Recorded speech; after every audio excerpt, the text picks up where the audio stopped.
Qui a saboté le gazoduc Nord Stream? Anthony Bélanger. La Russie.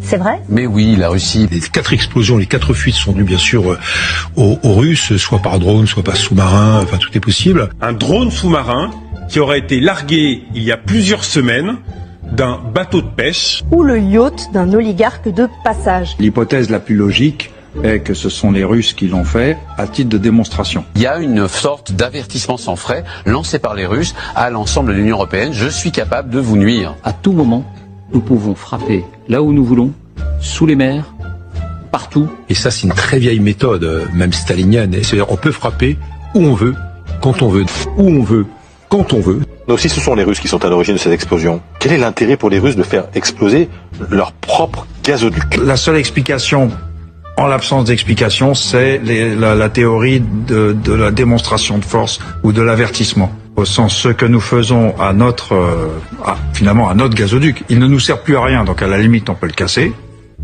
Et maintenant, vous avez compris. Il faut se poser dans l'irrationalité russe et dans l'émotionnel. On est en face d'une. C'est pas la rationalité occidentale. Ouais. Dire que Vous nous le dites souvent. fermer C'est pour important. fermer, perdu pour perdu, on va jusqu'au bout du processus. Ou de la diversion. Faire des manœuvres de diversion. À un moment, il faut bien l'imaginer, l'avoir en tête. Le front militaire russe s'effondre. Cette explosion, elle est en tout cas très utile au pouvoir russe pour détourner les regards, peut-être pour fournir un contre-feu très utile. Et par ailleurs, parce Ça coûte que cher la diversion quand même de faire exploser un gazoduc. pour l'instant pas grand-chose, parce que encore une fois, c'est un investissement allemand qui a certes coûté 10 milliards d'euros. Je pense au Nord Stream 2, mais qui ne servait à rien. Un peu le gogo quand même. Depuis que la nouvelle nous est arrivée hier, on a l'impression d'être dans un James Bond.